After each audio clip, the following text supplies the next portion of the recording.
sobre la polarización y relajación eléctrica en campos variables en el tiempo. Vamos a empezar con este punto y nos dice que ningún material está libre de pérdidas eléctricas, por lo que siempre van a presentar absorción y dispersión cuando estos son sometidos a campos eléctricos variables. Nos dice que las ecuaciones de Debye modelan la respuesta de un dieléctrico frente a un solo tiempo de relajación y nos dice que solo es válido para soluciones diluidas, ya que en estas ecuaciones no se tuvo en cuenta la distribución entre las partículas. Y luego se basan en dos suposiciones, donde el campo local va a ser igual al campo aplicado y la conductividad va a ser despreciable. Nos dice que si un material es sometido a un campo eléctrico variable en el tiempo, su respuesta no va a ser perfecta ni inmediata, por lo que se va a definir la permitividad compleja, y esta permitividad compleja tiene dos partes, la parte real y la parte imaginaria. La parte real es también conocida como la constante dieléctrica, y esta parte nos dice cuánta energía el campo almacena en forma de polarización eléctrica, y la parte imaginaria es también conocida como el factor de pérdida y nos dice cuánta energía del campo se disipa en forma de calor. La tangente de pérdida es la relación entre la parte imaginaria y la parte real, y nos dice la medida de eficiencia dieléctrica. En esta figura, primero se observan tres curvas donde tenemos en el eje X a las componentes de la permitividad compleja y la tangente de pérdida en función de una frecuencia. Nos dice que la constante dieléctrica empieza a un valor alto y va cayendo hacia un valor bajo a medida que la frecuencia va avanzando, y esto se debe a que los dipolos dejan de seguir al campo porque esta respuesta se da muy rápido. Y el factor de pérdida nos dice que a esta frecuencia toma un valor alto donde vale esto, y igual a esta frecuencia la constante dieléctrica vale ese valor.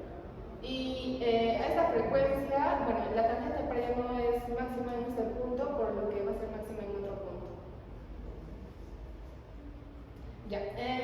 Los efectos del campo local, no sé qué. Los materiales, en realidad, en soluciones diluidas, que el campo local va a ser igual al campo aplicado, pero en soluciones densas, esto no se cumple, ya que el campo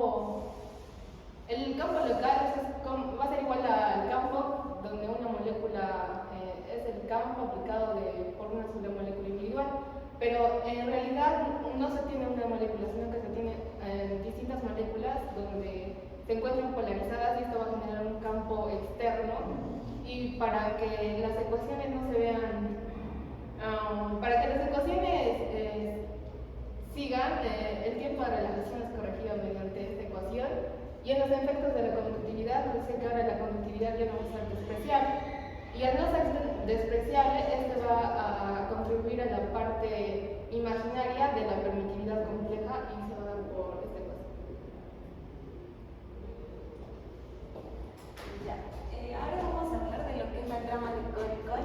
Para esto vamos a hablar de un material. Si un material es sometido a un campo eléctrico alterno, según Debye nos dice que todos sus dipolos se van a relajar exactamente igual en un único tiempo de relajación, pero en la realidad en materiales complejos como lo que es los polímeros, ya que tienen cadenas moleculares de distintos tamaños y movimientos, no se genera uno sino muchos tiempos de relajación. Es aquí donde entra Coricol con su modelo. Para modelar esto, Coricol introduce lo que es un parámetro alfa a la ecuación de Debye, donde acá podemos ver la ecuación, la cual es la permitividad compleja, los límites de la permitividad, y este término introduce lo que es la frecuencia angular y el tiempo de relajación característico, el cual es el tiempo promedio en el que los dipolos se van a alinear con el campo, y la singularidad de esta ecuación está en el parámetro.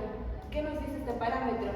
Si alfa es igual a 0, el modelo vuelve al modelo de Debye, y si alfa es mayor a 0, este término va a estirar lo que es la respuesta en frecuencias y se va a ver reflejada en la distribución de los tiempos de relajación. Aquí podemos ver lo que es el diagrama de Coricol, donde el eje horizontal es la parte real y el eje vertical es la parte imaginaria. semicírculo deprimido, es decir, que estamos desplazados hacia abajo. Y podemos ver que el punto de la permitividad se va a desplazar a lo largo del arco, desde las bajas frecuencias hasta las altas frecuencias, a medida que va a aumentar la frecuencia. También podemos ver que el punto medio está desplazado hacia abajo, lo cual también representa lo que es una distribución de tiempos. Y mientras mayor va a ser el parámetro alfa, el semicírculo va a ser más aplanado. Para entender mejor la ecuación, esta se desglosa en dos partes, la parte real y la parte imaginaria. Aquí vemos que la mayoría de términos está elevada a lo que es el parámetro, lo cual nos dice que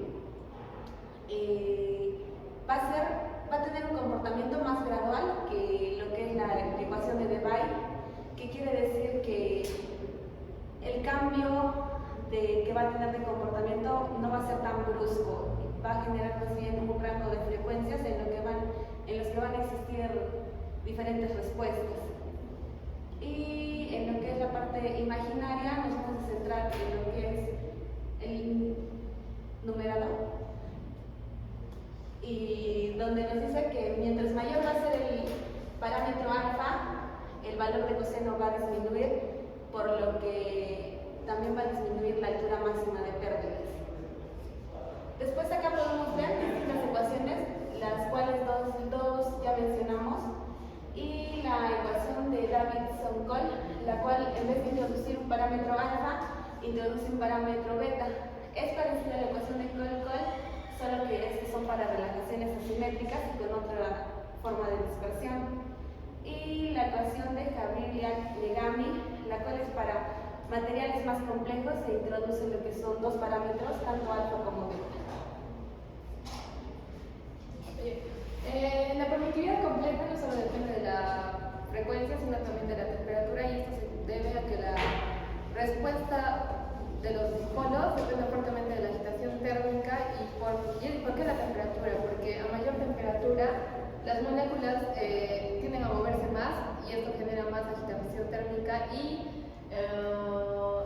los dipolos no se alinean dificultosamente con el campo. Y para un solo proceso de relajación, el tiempo de respuesta se comporta según la ley de Arrhenius, según esta fórmula, y nos dice que a mayor temperatura el tiempo va a ser menor.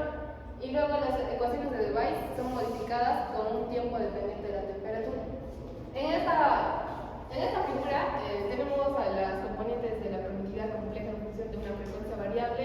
Se tienen dos tiempos donde la temperatura 2 es mayor que la temperatura 1, y nos dice que a medida que, si la temperatura aumenta, la constante dieléctrica disminuye en magnitud, y si la temperatura aumenta, el factor de pérdida se desplaza a una temperatura mayor y a una frecuencia mayor, y su magnitud también se ve un poco.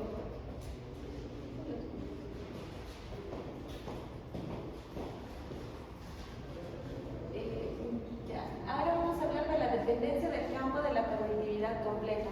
Aquí vamos a mencionar dos conceptos básicos, que sería la permitividad compleja, que en pocas palabras es el número que describe cómo el material interactúa con el campo, y de la linealidad, la cual dice que en condiciones normales la polarización y la conductividad son proporcionales al campo. Pero ¿qué pasa si aplicamos campos eléctricos altos? Pasan dos cosas: la conductividad se descontrola, es decir, los electrones empiezan a mover tanto que empiezan a chocarse más y generan más carga libre, y la polarización se satura, es decir, los dipolos llegan a alinearse por completo, que aumentar el campo no va a hacer que estos se alineen más.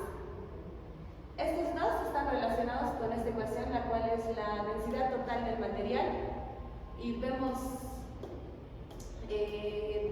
dos partes. La primera, que es la corriente de conducción, la que son el movimiento de los electrones, y la corriente de desplazamiento, que está relacionada con la polarización del material. Aquí vamos a hablar primero de los materiales semiconductores. Estos tienen una conductividad elevada, pero esta no es constante, ya que si se le aplican campos eléctricos alternos de alta frecuencia, los electrones no pueden seguir instantáneamente al campo, por lo que se vuelve en una conductividad compleja, la cual podemos ver mediante esta ecuación. La primera parte nos muestra la parte real, que es la corriente en fase con el campo, y la parte imaginaria, que es la corriente desfasada a 90 grados. Esto nos quiere decir que a medida que va a aumentar la frecuencia, el cambio de comportamiento del material va a ser más radical.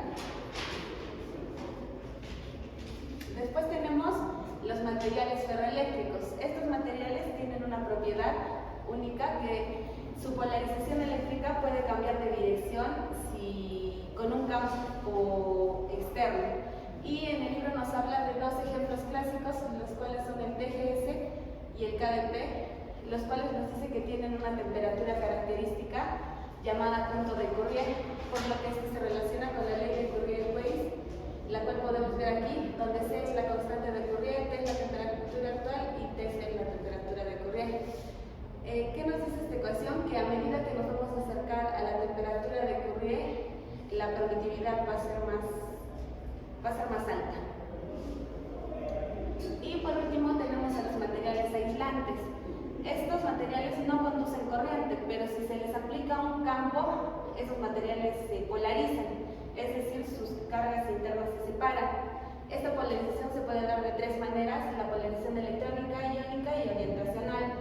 Las dos primeras tienen una respuesta lineal, es decir, mientras se aumenta el campo, la polarización también va a aumentar, pero la polarización orientacional tiene un comportamiento no lineal, ya que a campos altos sus dipolos se alinean por completo, que llegan a un punto que se llama saturación dieléctrica, la cual podemos relacionarlo con la función de Langevin, la que nos dice que si Z es mucho menor que 1, esta se aproxima a Z tercios, lo que refleja un comportamiento lineal, y si Z es mucho mayor que 1, este tiende a 1, por lo que nos dice que los dipolos ya están completamente alineados, entonces ya no contribuyen a lo que es la polarización del material.